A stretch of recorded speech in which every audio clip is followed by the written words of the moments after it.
Netcasts you love. From people you trust. This is Twit. Bandwidth for Ham Nation is provided by CashFly at CACHEFLY.com. This episode of Ham Nation is brought to you by LegalZoom. Visit LegalZoom.com to save on your legal needs and gain access to a network of legal plan attorneys for guidance. LegalZoom is not a law firm but provides self-help services at your specific direction. Visit LegalZoom.com and use offer code HAMNATION to receive $10 off at checkout. And by ICOM. For more information, visit ICOMAmerica.com/HAMNation.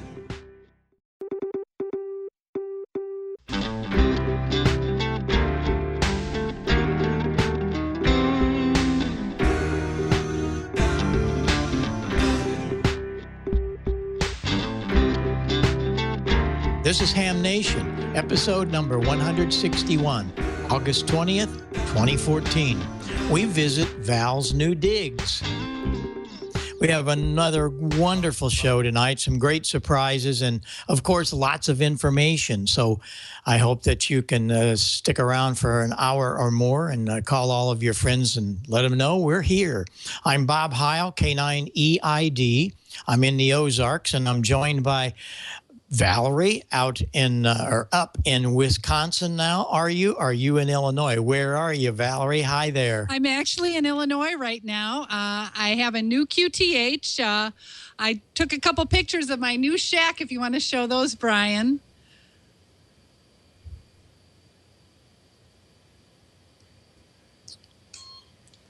That's the new shack. I mean, You can see that in the background. Wow. And here's the antenna farm. Whoa. And what a bump crop we're having. I can't even get them all in there. There's 100-meter vertical off camera that you can't see. But anyway, tonight I'm going to be talking about, later on I'm going to be talking about the Wake Island DXpedition. And while we were going through DXpedition photos, I stumbled onto this photo of Mal Palo. This was in 2011. And the two hams are HK1MW and N4GRN. But the guys with the machine guns are actually the Columbia Marines. And I thought that was such a cool photo. I'm thinking that should be for your new ad campaign, Bob. What do you think? Yeah, nice T-shirts. That was great. Oh, that's super. Well, we're all happy for you and proud of you, and we'll be looking for lots of big signals out of there. We'll come back to you in just a second. Let's go down and see what George has got down in Mississippi. George, how are you? I'm doing fine, Bob. I just got back from Huntsville. Wayne and I rode over this weekend. Had a great time over there, and got just a little bit of something for you later in the show from that this evening. Okay, I think you got some stuff from Randy, too, so that'll be great. Well, we're going to move on down here to Gordo and see what Gordon's got. I know he's got a lot of information, and then we'll roll it out to see what's going to happen tonight. So, Gordon, what's happening in Costa Mesa? Everything is fine. We actually have a little bit of rain that's occurring to our south, so things are good. Look at this, Bob, the new Dave Bell book, his memoirs, and W6AQ for those that want to get a copy of it. And I think you're in there, and maybe I'm in there, but all of Dave's get-together there in his brand new book. Well, lots of things happening this weekend. The Kansas QSO party, and I think Dale has scored us a 30-second short shot on the Kansas QSO party this weekend. CQ, the Kansas QSO party from Bob, W0 Bravo Hotel, the 2014 coordinator. This year we have over 40 one-by-one call sign operators spelling Kansas, Sunflower, and QSO party to help you earn your choice of 4 certificates and 6 antique amateur radio stamps. We have 105 counties, 15 mobiles, and 20 made in Kansas solid maple plaques for you to win. For more information, Google Kansas QSO party, then join us on the air this weekend, August 23 and 24. Hey, that sounds like fun.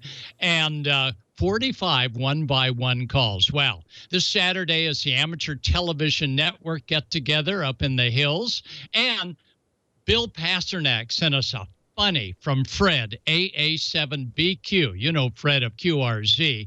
Fred scammed a scammer trying to scam one of the QRZ faithfuls. So if you get a chance, check out QRZ's page. Fred, you got him.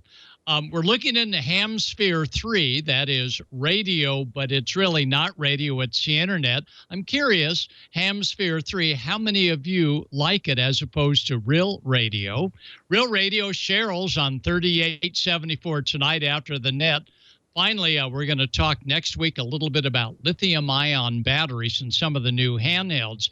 They're good. They got staying power, but don't charge them in a hot environment.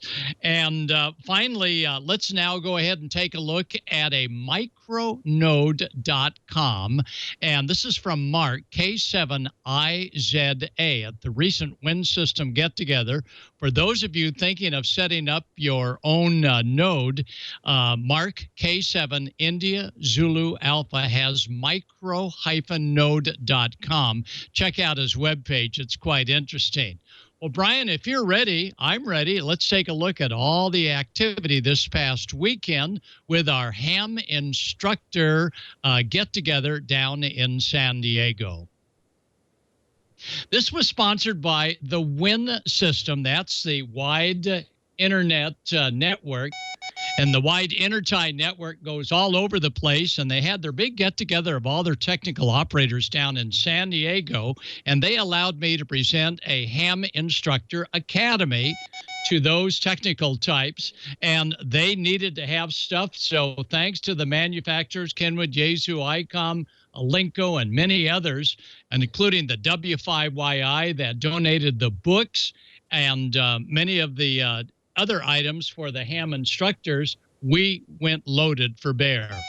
The whole idea was to train instructors how to do a class. And anytime anyone's doing a class, make sure that when the students show up, you've got a table full of stuff and paperwork in front of them so they can start looking at it. This was an hour before the class got started. And as you can see down there in San Diego by the bay, the Wind System really pulled together its experts. First of all, everybody received the instructor guide. And for those of you that weren't there, you can get the instructor guide by going to www.haminstructor.com and sign up to become an instructor. And in our academy, we were telling the instructors that we show you how to teach a class using some of the ways that we've done it here with great success. And notice my 10 gig dish that was off to the right. And we have lots of live gear. So when we talk about tuners, there you are. When we talk about amps and volts, well, you could talk about the flow of electrons and voltage as a potential and power and watts. Or you could show them diagrams that we have in the instructor guide. But you know, nothing beats a live demo. And nothing beats getting kids involved with a live demo. Right now, we're showing an open circuit. The lad on the right is holding a light bulb, and when the lad on the left with the green shirt closes the circuit, the light bulb lights, and we've got a dimmer in there and all sorts of other things. You talk about the spectrum chart. This sort of makes sense, but they've got the lowest frequency on the top and the highest on the bottom. That didn't make any sense at all. So what we do is we cut that chart up, and now you have a real good view of what the radio spectrum looks like. One of the hints that we offer in our Ham Instructor Academy. Nothing worse than teaching a ham class and having those students on the first session show up stone cold. The book has never been opened. We show how to do that. At our Ham Instructor site, we offer the pre-study to get the students studying ahead of time. That way, no cold students. And look at this. We always encourage a little bit of Morse code. And Morse code in the classroom, we've got it. Here's Shorty giving the little code a try. This is called the digital code, ASCII. And he sits down there and pounds out some great CW. Shorty is the owner of the Wind System and did a great job of sending some great CW.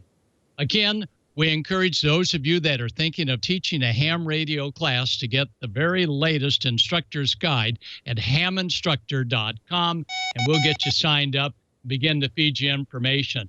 And nothing beats live demos. There we are down there in San Diego. And that's Shorty on the left, K6JSI, the owner of the Wind System. But you know, the Win system with 90 repeaters all over the country are owned by individual hams, and Shorty goes around and makes sure that those hams have all the right gear. This is Steve, K6UFX. He's the general manager of the Win system, and he looks in pretty good shape for the days he's been putting in working on other radio systems out in Arizona. And thanks to Dave and Tina, W6DBE and W6TNA. They are some of our fellow instructors and great supporters of our Ham Radio Academy. And, of course, everybody that attended the Academy had a very, very nice patch to go along with it. And in just a moment, there it is. There's the micro node. Now, that's Scott, K6IXQ on the left, Shorty in the back. And the micro node is from Mark, K7IZA. Scott's holding the old way of a micro node, and Mark is holding the new one. And these are just some of the things that we saw this past weekend, courtesy of the Win system. So go to winsystem.org to find out more about that.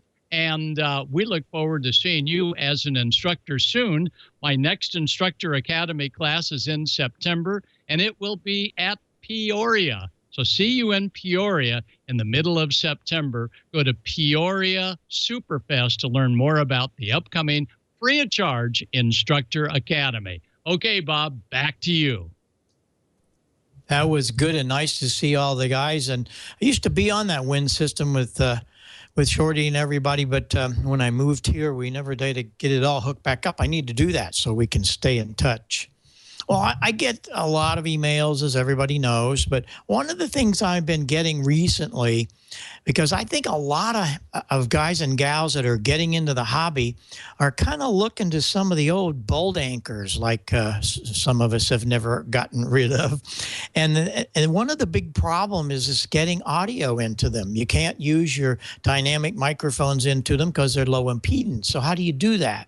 And it's really simple. So we're going to show you how to do that. And got a couple of slides. You want to start those out, Brian, with the first one. There's the diagram. Now, you'll notice that the transformer is across the input, which is your high impedance microphone. And you can use it as the high impedance output to drive your transmitter. It goes both ways. So down at the bottom, we have an XLR. That would be a low impedance balanced mic. That goes into the low impedance side of that transformer. And then we come out of the high impedance side.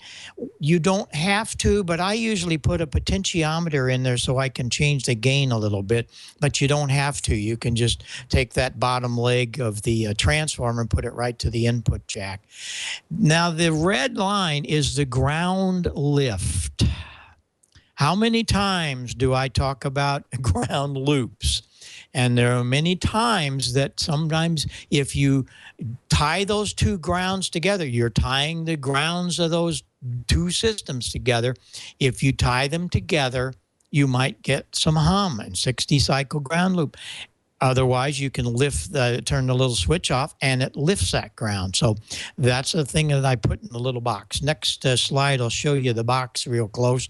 I built just a little box. It's no big deal. And mount the transformer. I took some RTV or bathtub cog to stick it to the bottom, and it's been there for years. And you've got your high impedance jack and your low impedance jack, and then, of course, the potentiometer and the ground lift. And the next slide shows you the outside of the box. It's very simple. And, of course, the key to it is this little transformer. And this is the problem, though. You can't find these very often unless you want to pay a whole bunch of money. That's the problem. So we made that available. In fact, I did it for myself a few years ago. I just came up with that little transformer and had a company build us a whole bunch. And you can buy it from our website or whatever. But I'm not here to sell the transformers. I'm here to tell you how to do this. And the parts are available. That's the problem. You can't find the parts sometimes. So that's a way to get your low impedance microphone into a high impedance transmitter, or the vice versa of that. A lot of guys have old crystal mics and they want to stick them in their new ICOM. Well, you got a little problem there with decoupling, but that's easy. But if you want to get that high impedance microphone into a low impedance, you just do the same thing. It works either way. But it's a real handy tool, and it's so simple. And just get you a little bud box, and you can buy those on the internet. Just a plain little box, and get out your drill and drill a few things, and away you go. And we're going to have a few more of these coming up. We need to get you guys and gals to building. Just simple little things. And I know a lot of you old guys, yeah, right. We might have done that 40 years ago. But the new folks, we got to get them into building. And I was in Topeka yesterday, and I'm going to start showing you some of the most incredible home-built things you've ever seen. They look better than the manufactured, from W0BT Clark. He's an amazing builder. I'm going to start bringing some of those up here in future weeks. It was a great week, day, and I'd like to spend a week in Topeka. It was really fun. Well, we want to go back up to Valerie. She's got some other great news. Valerie, we're really happy and proud for you and Jerry. And let us know what's going on in the DX corner from the DX Queen of Ham Nation, Valerie. Hey, everybody. Tonight I'm going to show you a presentation on Wake Island. It was a commemorative DXpedition, and I did a little video on that. Brian, if you want to go ahead and roll that video. Well, hello, everybody. Today I'm going to talk to you about K9W, the Wake Atoll DXpedition, also known as Wake Island, that happened last November. Now, you can see it was pretty high up on the DX Most Wanted list for Club Log and for DX Magazine. As you can see, Wake Island is in the middle of the Pacific, about 5,000 miles from California and 2,000 miles from Japan. It's actually 3 islands that make up Wake Atoll: Peel, Wilkes, and Wake Island. A British sea captain discovered Wake Island back in 1796, and it was later annexed by the U.S. in 1899. It's actually a volcano that built this island, and it has a huge lagoon in the center. It has 12 miles of coastline, providing for a 9,800-foot runway there at the bottom. It's a balmy 80 to 85 degrees pretty much every day of the year, except when the occasional typhoon hits. Now, this island's on the other side of the international date line, making it truly where America's day begins. Wake Island was first settled in 1935 when Pan Am Airways built a 48-room hotel as a stopover for flights between San Francisco and Hong Kong. In early 1941, over 1,700 civilian and military personnel arrived on the island to construct a military base and airfield. Now, December 7th, when the Japanese attacked Pearl Harbor, they also simultaneously attacked Wake Island, which is December 8th, Wake Island time. They held them off for 3 days, sinking 2 Japanese destroyers, 2 transports, and a submarine, making it the first Japanese defeat of the war and giving Wake Island the reputation as the Alamo of the Pacific. Now, after 12 days of heavy fighting, the Japanese finally took control of the island. They rounded up all the U.S. military and civilian personnel and sent them to POW camps in Asia, except for 98 civilian contractors, who became known as the Forgotten 98. They kept them behind to help construct barricades, bunkers, tunnels, runways, etc. Now, October 5th, 1943, almost 2 years later, the USS Yorktown II led a fierce air raid on Wake Island. Their goal was to destroy the Japanese aircraft and airfield. But fearing imminent invasion, the Japanese admiral had the 98 civilian contractors executed. This was a real tragedy since the U.S. had no intention of landing on Wake Island. Now, after Hiroshima and Nagasaki, the Japanese on Wake Island finally surrendered, and the admiral was hanged in Guam. So how did the Wake Island DXpedition begin? Well, Lou, the team's leader, N2TU, was watching a documentary all about Wake Island on the History Channel. He learned about the Forgotten 98 and was so moved by the story that he got in contact with General Carlisle about putting together a commemorative event. Now here's a look at the actual schedule for K9W, which shows how many months in advance you have to prepare before you even step foot on the island. Once the team gets assembled, the first thing you're going to want to do is set up a website, because that's where you're going to generate your support for this DXpedition. John, K6MM, put together this beautiful website. He actually found a book on Wake Island with the photographs of a lot of the Forgotten 98. And he put this on the website as a tribute to them, and it really humanized this DXpedition. It was a painstaking task, but well worth it, as you can see here. Now here's a list of all the equipment that needed to be sent to Wake Island, but first needed to be tested out. And here's some of the staging area before shipping it all the way to Honolulu, Hawaii. Not only that, but propagation charts needed to be created from all the regions of the world. Thanks to the government shutdown, they found out on Monday, October 28th, that they needed to be in Hawaii by Wednesday so they could be on Wake Island by Friday. But they did it. Here they are boarding the 1 a.m. shuttle to Hickam Air Force Base and checking in at the gate. They had a little time to kill, so they decided to have a little pre-meeting. The main topic of discussion, first and foremost, remember and honor the Forgotten 98. Get as many good QSOs as you can, and above all, have fun. And there's the sighting of Wake Island and the aircraft they flew in on. There's beautiful Wake Island Airport. They got a small orientation by their hosts. And there's the CEO of the island. And then it was off to downtown Wake Island to check into their sleeping quarters. When they finished checking into the room, it was off to check on the gear, which had arrived safely. It was easy to distribute it into the two separate camps since everything was labeled. Circled here on the east end of the island is the CW camp at the old abandoned chapel. They had to get the gear here, unpack, get everything set up, get it all tested, and begin operation, where every QSO was a blessing. And here's looking out the back door of the chapel, the site of the Step IR verticals, along with the 60-foot Battle Creek Special for 80 and 160. Now moving on to the single sideband, RIDI and 6-meter camp is at the Old Beach House, also known as The Shack. It's a beautiful view. How would you like to operate looking at that? Now that lagoon only averages 4 to 5 feet in depth all the way across to the other island.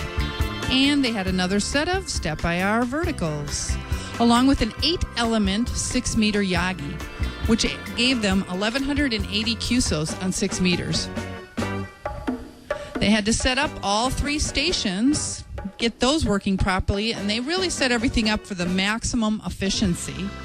And N1MM was the logging software of choice. Now, the operators end up on a team. It's a lot easier to do your scheduling when you're with a team. And here's your CW operators: K9CT, K9NW, N9TK, NA6M, K9ZO, and AA4NN. And your sideband operators: W8GEX, W3OA, K6MM, WB9Z, W8HC, and our team leader, N2TU. On a DXpedition, you usually have about 4 things you can do: eat, sleep, operate, and wander. Well, 5 if you add repair and maintain, because something always breaks down. But should you wander, this is some of the sights you could see on Wake Island, because it is one of the most preserved battlefields in the world.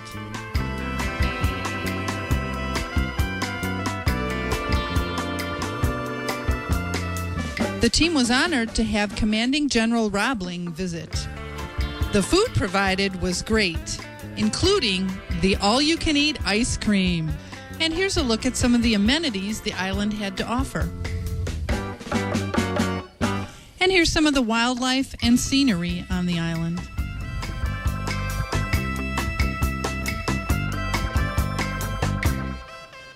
And this is where the island got their power. And a look at the old radio room.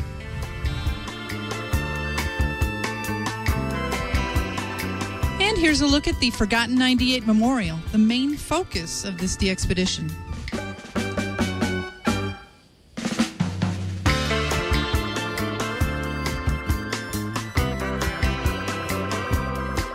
On Veterans Day, our team leader, N2TU Lou, had the honor to read off the names of all of the Forgotten 98 on the air. It was very moving. And here's members of the team attending the Veterans Memorial Day service. Well, all good things must come to an end. And here's a look at the breakdown by band and mode. And if you look at the bottom right, they made over 100,000 contacts while on wake.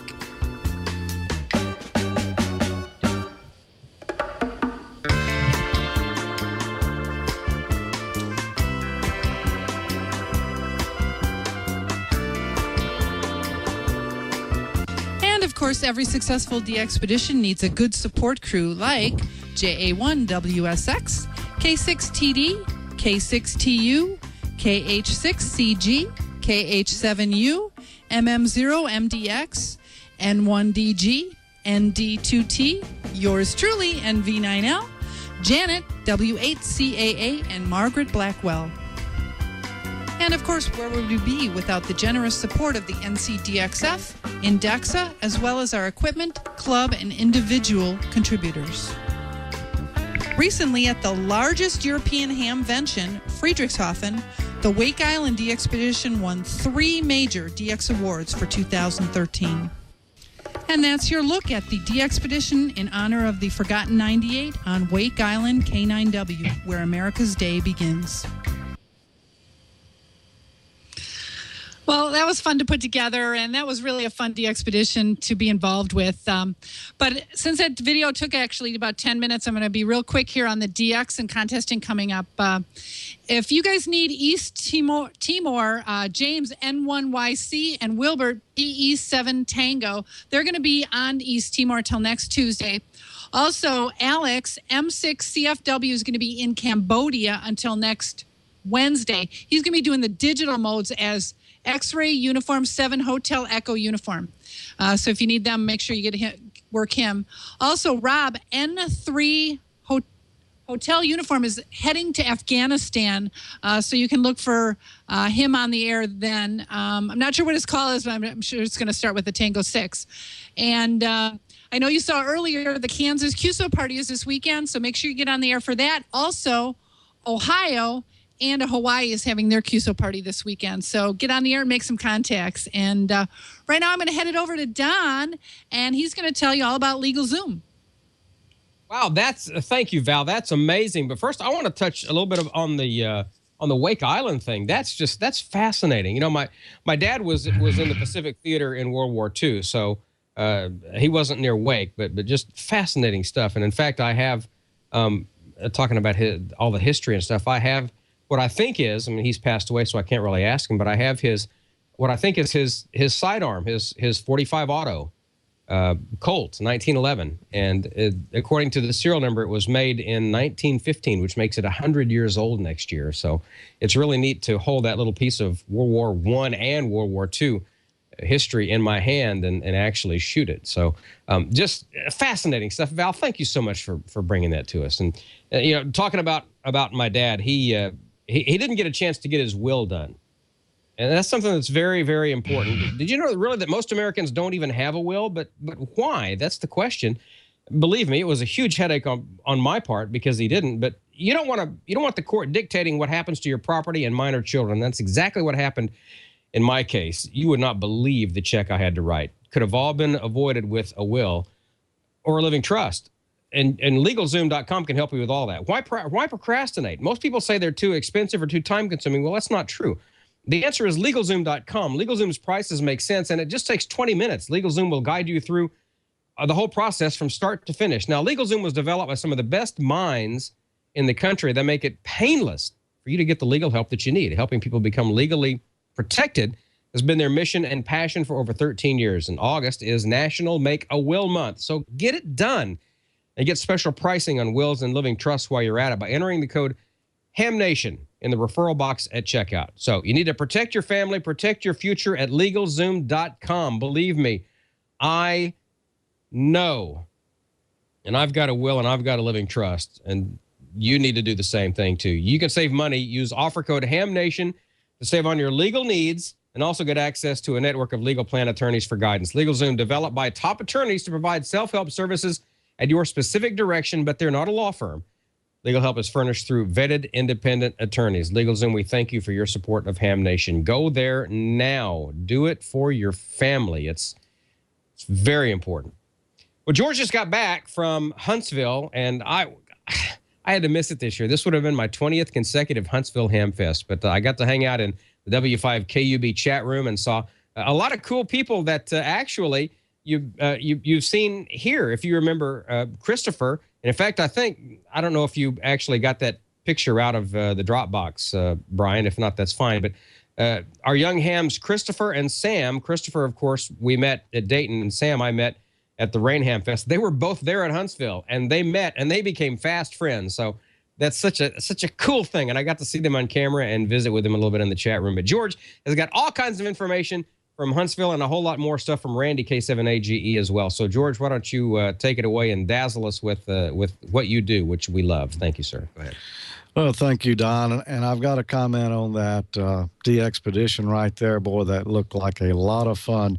Tommy and I have been thinking about doing one to the islands off the coast of Mississippi down there, Don. We'll have to get you in on that.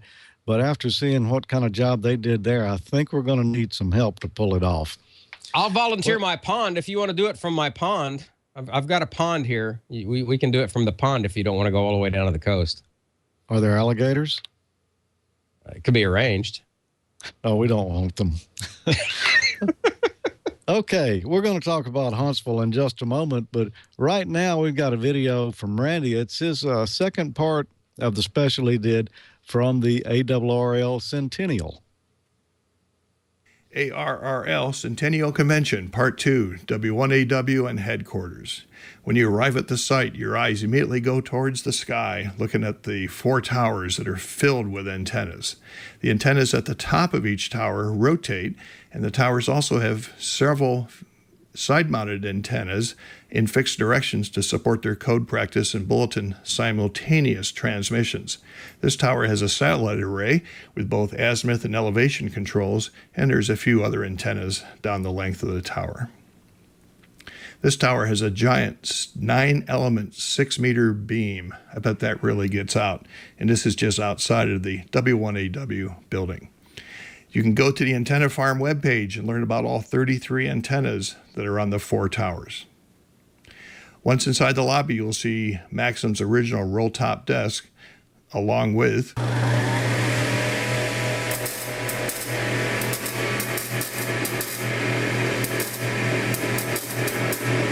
that was old Betsy's Maxim Spark Gap transmitter. Look at the copper strap and the coils in there. That's just beautiful.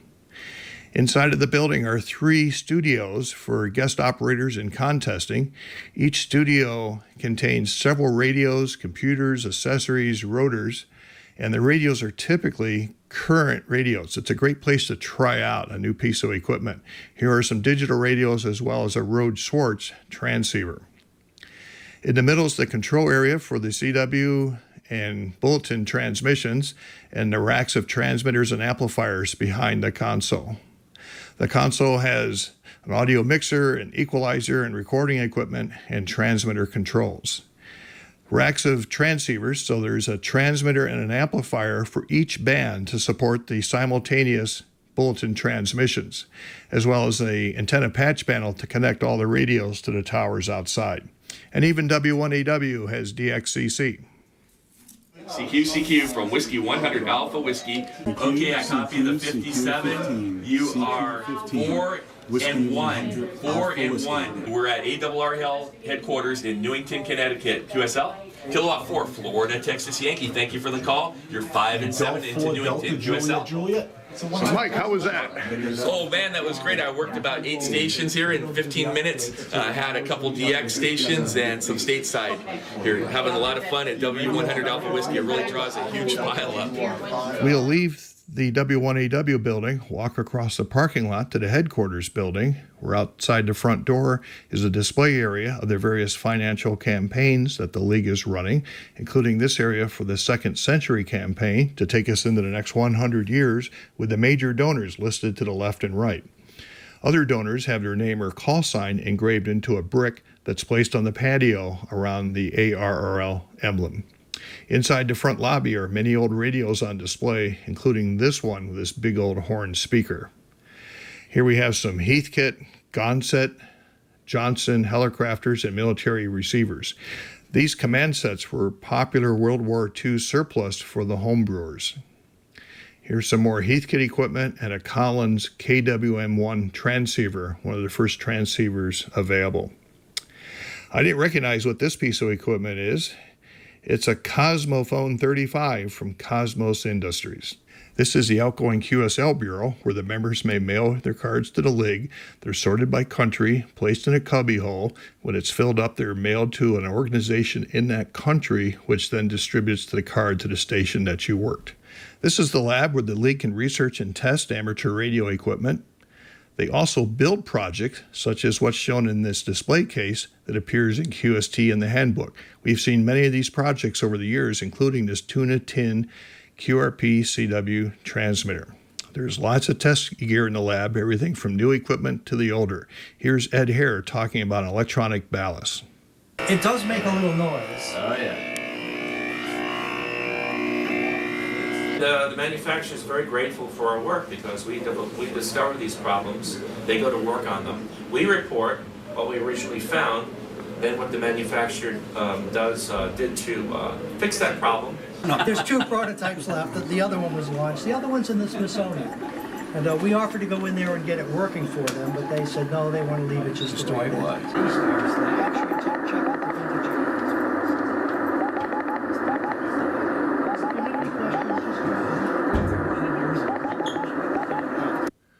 Located within the headquarters building is a radio museum. Ham Nation viewers should recognize this. This station was donated by Joe Walsh and Bob Heil.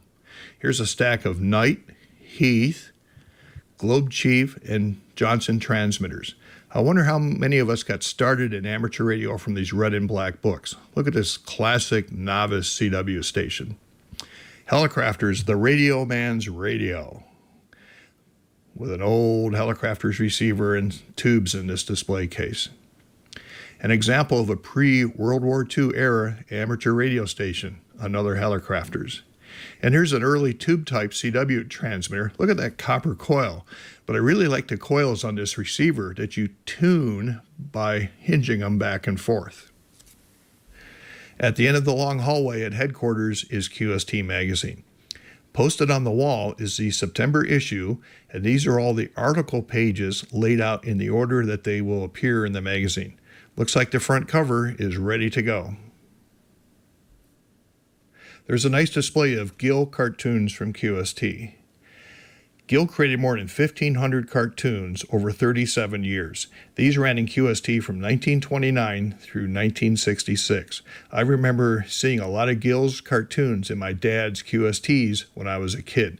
The Official Observer seemed to have attracted a lot of attention in those days, as we did not want to receive a notice from the FCC that we had a bad signal. So, let you know your OO's on the job day and night. And beware of overloading on your receiver. Check your settings. So that's all from W1AW and headquarters. This is Randy, K7AGE. Thanks for watching. Well, that was great, Randy. And I really like the looks of that Helicrafter sign. For some reason, that just kind of sticks out as, I don't know, a great display from the past there. We appreciate you bringing that report to us from the ARRL Centennial for those of us who couldn't make it. I'm going to make the next one, though. I was in Huntsville this past week, and we met a lot of great friends there and talked to everyone. And I actually made it all the way through the flea market this year. But I ran into a friend of the show there. It's Ted Randall, who does the QSO radio show on shortwave every week. Ted and I sat down and had a little chat about something all of us would like to do. You and I are both broadcasters, and there's something I've always wanted to do, but I have never quite done it yet. And I just wanted to ask you, when one of these shortwave or AM stations is off the air, have you ever taken out your ham gear and loaded into the tower? Well, there's nothing illegal about that. once in Clarksville, we had the AM off for an extended period of time, and I took a DX70 and an EDX2 tuner and connected it up to the tower and got on 160. And I had the rig on low power. I don't know what those things are on low power, but anyways, everybody accused me of lying. They said, no, you're running an amplifier. That was fun. Well, then the other night we had a situation where the power went off at the shortwave. And, of course, we've got 3 rhombics out there. But the power was down, so we had no transmitters on, period. Well, Matt, my younger son, he decided to be an instigator, and he said, look, let's hook the EDX2 up to one of these rhombics, and let's just see what it does. And I was thinking, oh, Lord. So he went and got the thing, and we didn't even disconnect the transmitter balun. I mean, we just alligator clamped onto this thing. And, of course, the EDX2 is probably going, what in the world is this, But it loaded up somehow. I don't know. And we got on, and I think we were on, what were we on? We were on 20 meters, and it was 2 o'clock in the morning. Now, that's not a real good time for 20. We worked all over Europe on that thing. I mean, it was one European station right after another. And that was phenomenal. We had a lot of fun with that. And I guess, if there was some way you could morally plan an outage without taking somebody off the air. But that was, we had a lot of fun. It was like 2 o'clock in the morning. We're all disgusted. What had happened is a snake had coiled up the power pole and got across the transformer primary. And we also had a thunderstorm going through. So we thought we'd gotten hit by lightning or something. But one of the main fuses on the power pole had blown, and it was hanging off. The power company came out. It took them forever to get the thing back on. But we had to wait like 3 hours before the power company came. And during that 3-hour time, we had more fun than you could shake a stick at. It was like the most incredible thing, And if somebody has the idea they want to build a rhombic, absolutely, those things talk. They really do. 2 o'clock in the morning, we're all working all over Europe, So I remember when I was younger, I had a 500-foot long wire. And I used to have that same phenomena. I knew at 2 o'clock, 3 o'clock in the morning, I was working Europe when you wouldn't hear nothing on a dipole, So there's something to be said for those antennas. They really do. They function well, for what they are. Well, we hadn't talked about this, so I'm glad to see that you have actually done it and can report on what it's like. You mean you never had an AM broadcast station off the air, and you have never coupled a ham rig to the tower? No, and I should have. I used to live right next to a 3-tower direction. We had 3 300-foot towers out there, and it would have been perfect. But like you say, planning an outage is a difficult thing.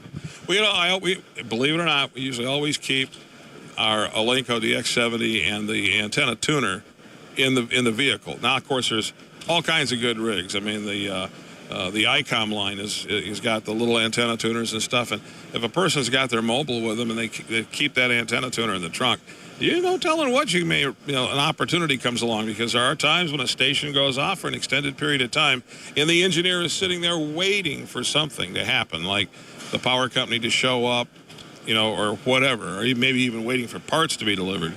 And there's that antenna just sitting there saying, hey, why don't you hook up? We can have some fun here.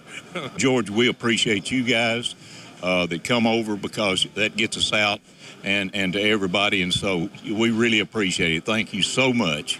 And tell Bob Howell when you see him to kind of clean up a little bit and comb his hair and come on down to Huntsville next year. No, I'm just kidding.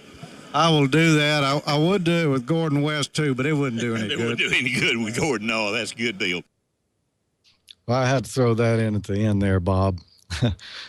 Charlie invited you to come on down, so maybe you and Gordon can get down there in the future. I got the word. I'll mark it down. Okay. Oh, and I've got more stuff I shot at Huntsville. I did mostly interviews with people like Ted, and we've got a lot longer interview. We talked about more than just that. But I also talked with Joe Eisenberg and a lot of other folks, and I'll be putting that together and let you know where it is and when it gets out. But last week I asked a question, how wide is a PSK 31 signal? And I had mostly correct answers on there. There were a few people that came back with 60 hertz, and I had not heard that before, so I don't know where that came from. But the actual answer comes from William Brown, KG4AQH, and he says the bandwidth of PSK31 signal is 31 hertz. Congratulations, William. You're going to win this Diamond SG7500 broadband dual-band mobile antenna for VHF and UHF. It's not just for the amateur bands. It covers outside the bands, too, so that you can get into some of the public responder frequencies with it. It's handy fold over here to get in and out of your garage. And this thing's got a lot of gain to it, too. So we appreciate Diamond for donating this. And congratulations, William. We'll be shipping that right out to you. For next week, I've got another question. And the prize is going to be one of these right here. Have you ever seen one of these, Bob? Not only have I seen them, I've got the prototype over here. Yeah, this is a HAL. They work really good, let me tell you. Oh, yeah, they do. A HAL HBA Bluetooth adapter. You take one end here, you stick it in your microphone. You take the other end, plug it in your rig or your mixer or whatever you want, and then you've got a wireless connection to your microphone, and the quality is good on it, too. Now, what I need to know, this is Bluetooth. What frequency band does Bluetooth operate in? If you think you know the answer to that, send your answer to me at hamnationcontest@gmail.com, and we might just be sending this to you. Right now, I think it's time for a little news, so let's check in with Don Wilbanks.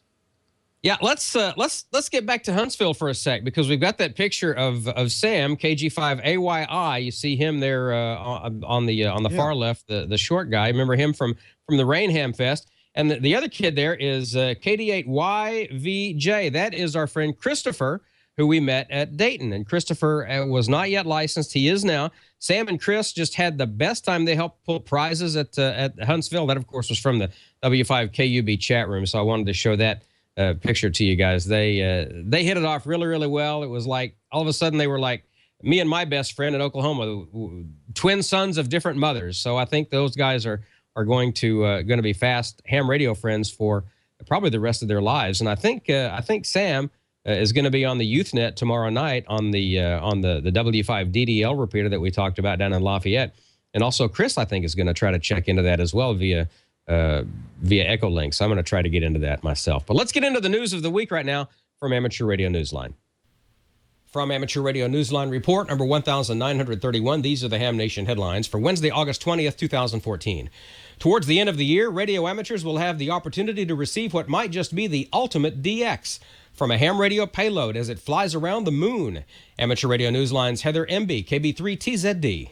According to AMSAT UK, China is planning to send a lunar orbiter around the moon carrying a battery-powered ham radio payload known as 4MLXS. The amateur radio payload will transmit a JT65B signal on 145.99 megahertz, which can be decoded by radio amateurs using the free WJST software. The orbiter is one of the test models for pre-mission testing of Beijing's new lunar probe called Chang'e 5. When finally launched, Chang'e 5 will be tasked with landing on the moon, collecting samples, and returning to Earth. For the initial test, the orbiter will be launched into lunar transfer orbit and then will perform a flyby around the moon while sending data back home. After that, it will make a return trip to our world and re-enter the Earth's atmosphere after 9 days. The launch of this ham radio orbiter is planned for fourth quarter of 2014 and is aimed at testing the technologies that are vital for the success of the later Chang'e 5 round-trip lunar flight. As soon as an exact launch date is announced, we'll let you know. Still with space-related news, students in classrooms in France will finally be permitted to talk directly to ham radio astronauts and cosmonauts on the International Space Station. Amateur Radio Newsline's Bruce Tennant, K6PZW. Until now, the French administration had been very restrictive for direct ARISS school communications. The operator of the ham radio station leading the contact had to read the questions prepared by the students. The kids were not allowed on the air. And even this was considered as being third-party traffic, but was tolerated by the French regulatory authority. But it all changed on July 16th when French State Secretary for Digital Affairs Axel Lemar responded to a request authorizing French students to participate directly in RS educational school contacts, as long as they are made under the supervision of a licensed amateur radio operator. Since the dawning of the manned ham radio in space program, most European countries allow students to participate directly in ERIS school contacts under the supervision of a licensed amateur.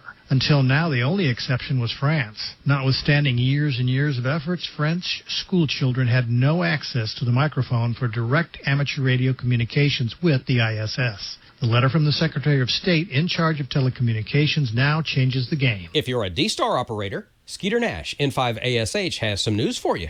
The 2014 D-Star QSO party will take place starting Friday, September 19th at 0000 UTC and running through Sunday the 21st at 2400 UTC. The goal of the D-Star QSO party is to communicate through as many D-Star repeaters as possible around the world during the contest period.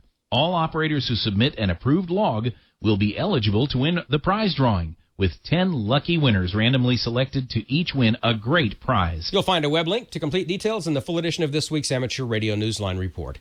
And finally this week, the RSGB reports that the special event station 2SZ will be on the air from North London from October 11th to the 18th, celebrating the first two-way radio communication between the United Kingdom and New Zealand.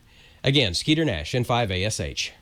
On October 18, 1924, the first radio communication contact between the UK and New Zealand took place between 2SZ at the Mill Hill School and 4AA in Shag Valley, South Island, New Zealand. The contact attracted the attention of the national press and was reported in the Daily Mail newspaper on October 21, 1924. To commemorate the 90th anniversary of this historic contact, radio amateurs at stations in Mill Hill School and Shack Valley will recreate the first contact, hopefully on a wavelength close to that was used in 1924. The call sign 2SZ will be used at Mill Hill School in the UK from October 11th to the 18th, and GB2NZ will be operational from September 20th to October 18th. This is believed to be only the second time that the UK regulator Ofcom has permitted radio amateurs to use three-character call signs to commemorate a special event. The first was way back in December 2001, when 2MT was used in Chelmsford, Essex, to celebrate the centenary of Marconi's reception of a transatlantic radio signal. And that's all from the Amateur Radio Newsline, your independent source for amateur radio news, brought to you each and every week for over 35 years and counting at www.arnewsline.org. I'm Don Wilbanks, AE5DW 73. We'll see you next time here on Ham Nation. Well, you've probably seen on your social media all this stuff about the ALS Ice Bucket Challenge. Well, I got called out, and we shot a little video. Let's roll that. All right, I got called out by Tim Reggio to do the ALS Ice Bucket Challenge. And as you can see, a lot of these ice buckets haven't had much ice in them. I want you to get a load of this. I haven't seen no ice in Tim Reggio's bucket.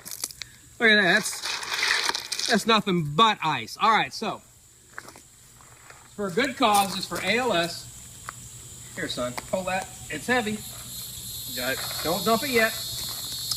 ALS is a horrible disease, so I want you to go to teamgleason.org and donate, okay?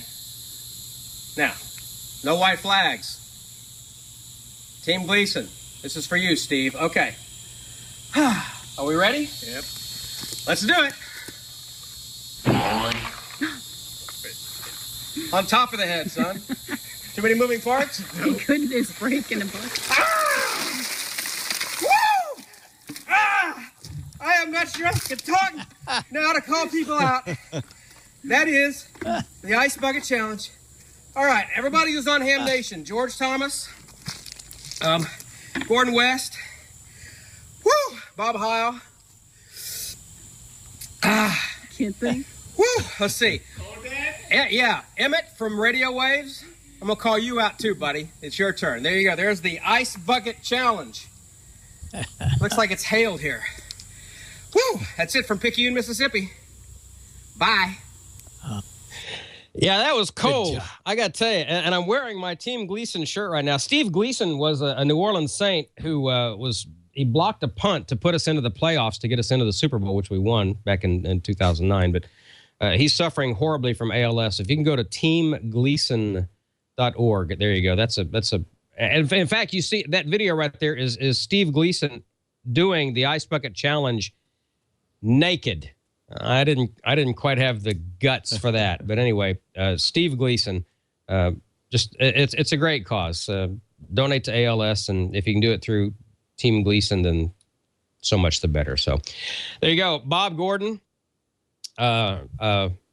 George, and Emmett from Radio Waves. I'm calling you guys out to do the Ice Bucket Challenge. It's not that bad, and I want to see some actual ice in there. I think we have a word now from ICOM, our sponsor tonight. Let's go to that. HF, VHF, or UHF, ICOM has you covered wherever you go. Check out the IC7410 and IC7200, two HF radios that employ ICOM's signature DSP technology.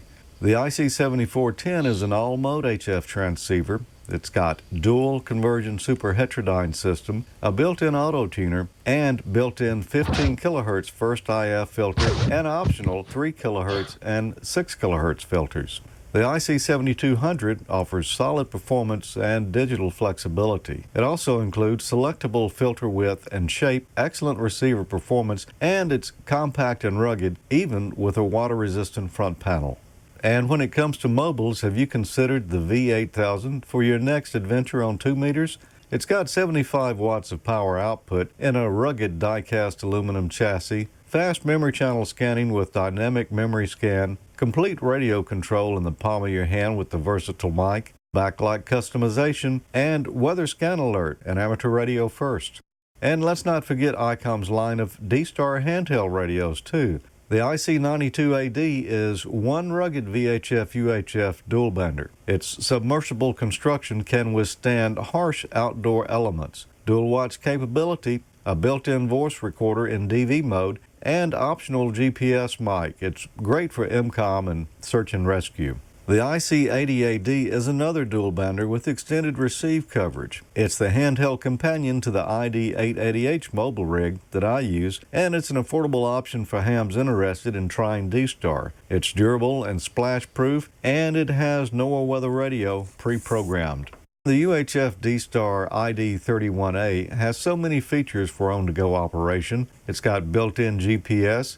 It's compact and lightweight with waterproof construction. It's got a micro SD card slot and repeater list up for quick access to nearby D-Star repeaters. So go to ICOMAmerica.com/HF-VHF-UHF for more information on ICOM's line of on-the-go radios. And you can tune in and enter to win after each episode of Ham Nation. Go to ICOMAmerica.com/HamNation and throw your name in the hat for some great prizes from the ICOM swag store. And you'll automatically be entered in the monthly drawing for a grand prize, which is a radio. And for this month, the prize is going to be the ID51A 50th Anniversary Edition in your choice of colors. And it's got more than just the colors in this anniversary edition. There's some additional features too. It's a full-featured dual-watch VHF-UHF handheld with D-Star, integrated GPS, automatic repeater list up, and a lot more. So go to ICOMAmerica.com/HamNation and register after this episode and each episode of Ham Nation, and you could be the lucky winner. And ICOM's got another contest going on. They've teamed up with MFJ, Tar Heel, Comet, and Gigaparts to give away an ID7100. This great dual band HF mobile. It's got D-Star, it's got touchscreen, GPS, and a whole lot more. And that package is going to come with a little Tar Heel 2 antenna as well. Actually, it's a little Tar Heel HD, the one that'll do 500 watts, along with a tuner and some great Comet antennas as well. You can get details about that at amateurlogic.tv. So there's your two chances to win a radio. Go check them out both and enter. You know, it doesn't cost you anything to do, and somebody is going to win it. Well, right now, let's go see Amanda. And Amanda, what's going on in the chat room tonight? Good evening, George, and everybody else there tonight. Val and Bob, I think, are still with us. And Don, by the way, how brave were you to do that? And you trusted Tyler to do it for you. Anyhow, great job there. And let's see. I do have some announcements to make. I have KC3DIA, who's a new tech and KC2SNJ Felix upgraded to Extra. I was going to mention KD8YVJ, but it was already mentioned by Don. So congrats to you guys. Very good. Let's see. Let's head out to some questions here. I've got, sorry. Let's see. I had one for Miss Val first. Okay, let's skip that one until I find it. I'm sorry, Val. Actually, you're pretty you're knowledgeable about the W1AW stations, right? Yeah, I got to operate as one Whiskey 1 Alpha Whiskey 1, so that was kind of fun, and we're going to be doing it again in December, first week of December. That's great. And Jeff and I will be taking over some of those duties too. Anyhow, somebody was asking, how is it possible for W1AW stroke portable stations to operate from different stations throughout the country? What makes that okay, legal? How is that going to work out?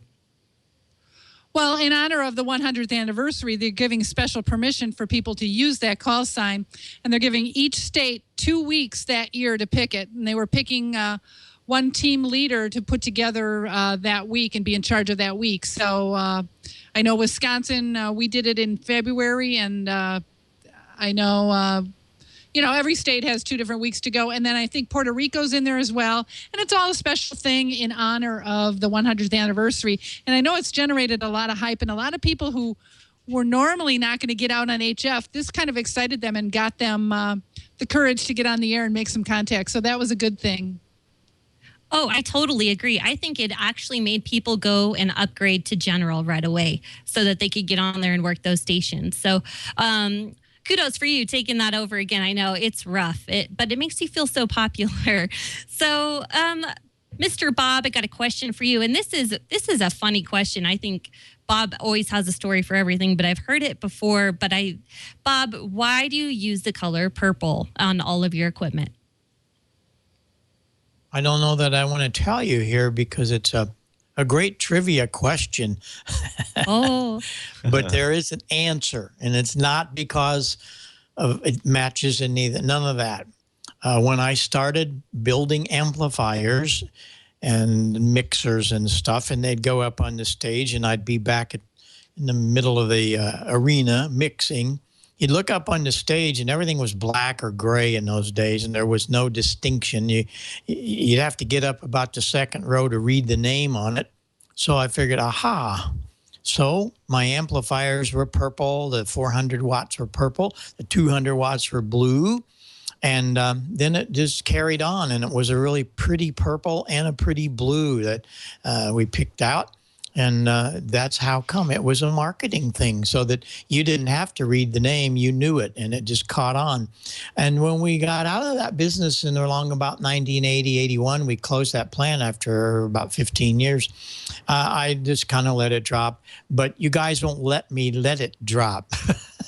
It keeps coming back, but that's okay. It's just part of the heritage of this company that started in 1966. So there's your answer. And nobody had it right in the chat room. I'm going to ask you a question. Where did you get that cool light you have behind? That is really cool. I like it. Isn't it fantastic? Oh, I got this from Jim's Engraving, you guys. Not only did I get these, and it, I'm going to do something here.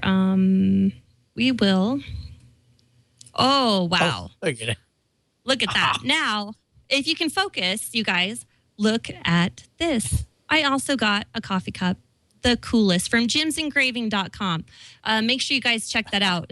Pretty awesome. And it doesn't cause any HF noise, so it's safe for the ham shack. Love it. Love it. We all love Jim. He's a great guy. Oh, definitely. This was like the coolest thing ever to the Edition. Well, okay, besides the amplifier. No, I'm kidding. No. All right, let's move on. I've got some questions for George, too. I love to be so funny. Okay, George, first question, and you can answer these simultaneously. Where did you get your mic holder? Somebody needs one for their PR30. That's W9WTF. And the next question is, we always hear about chokes and balance for killing noise on signal and power wires going into and out of radios. What about using twisted pairs to kill power power wires and signal noise. Go ahead, George. Well, first on the shock mount here for the microphone, I believe I got this from Musician's Friend. I don't remember for sure, but I believe that's where they came from. And Bob sells those too, don't you, Bob? Yeah, we have it matches the 30 and the 40, the same thing. Yep, it's on our website. Yep. And the other question, using twisted pairs. Well, twisted pairs work when you've got a balanced signal. In other words, neither side is grounded. They're both at the same potential, just opposite phase of each other. I don't know that would work with the electrical wiring, since you do have one side is usually ground or common. So that might not work as well right there. It's balanced audio or balanced signals you can twist, but anything unbalanced, doesn't work. Would you agree, Bob?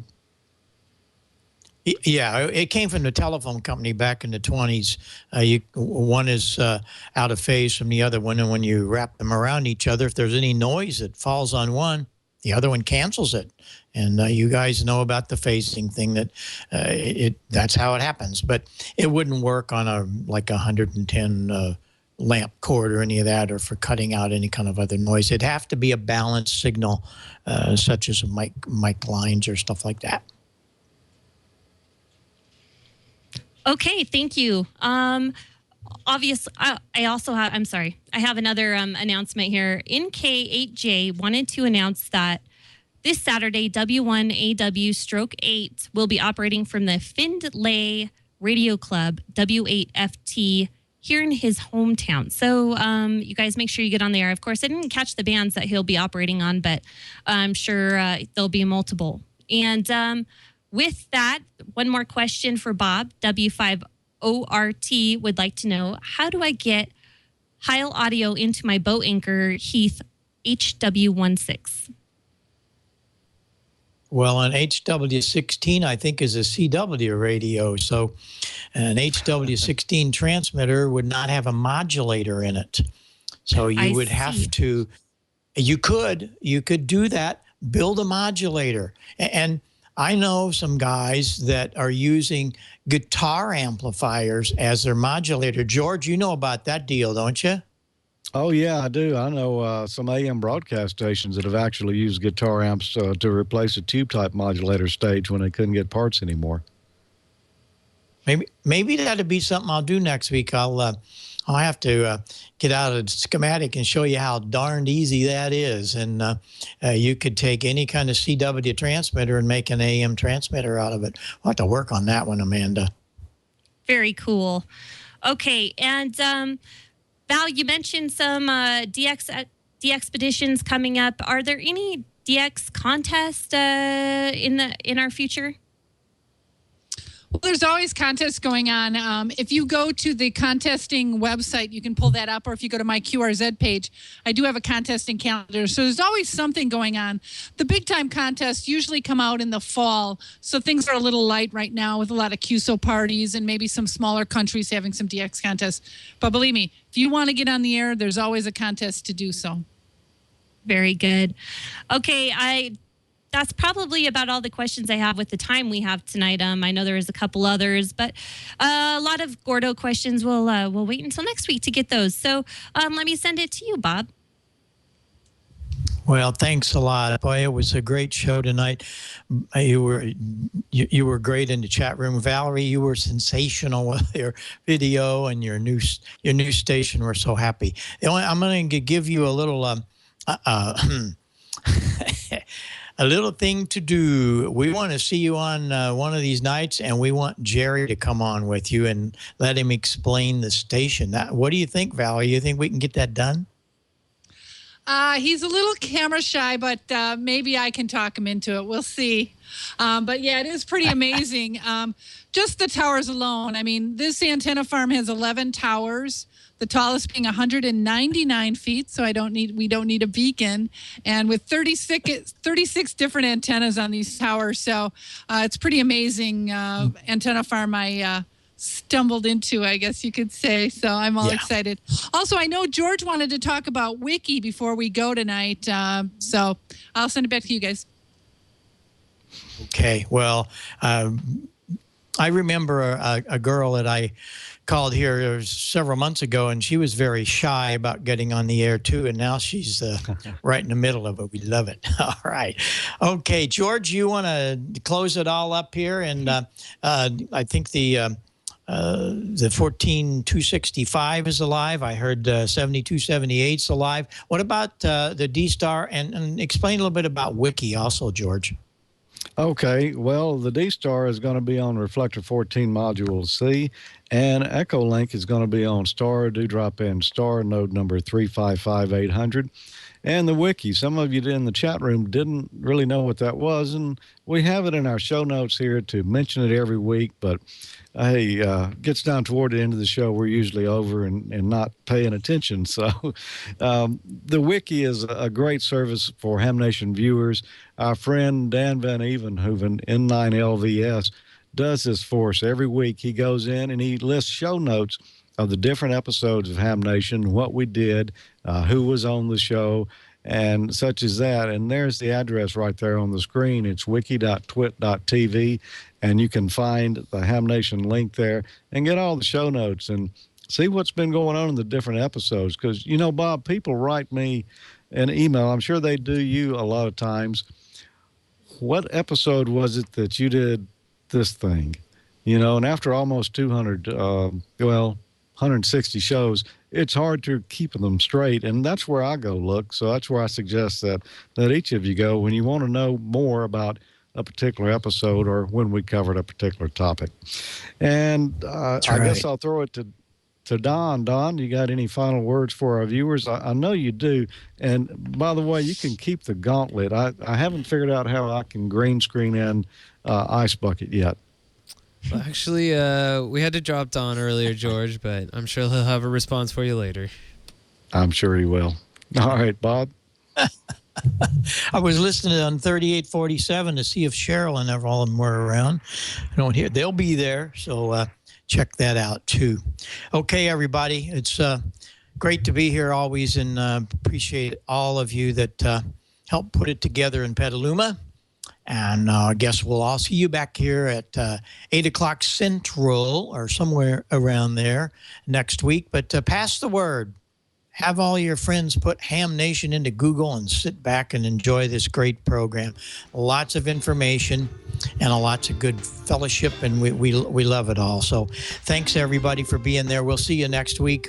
Until then, we'll catch you on some of these things here that make noise and make lots of friends. This is K9EID in the Ozarks. Bye-bye for now.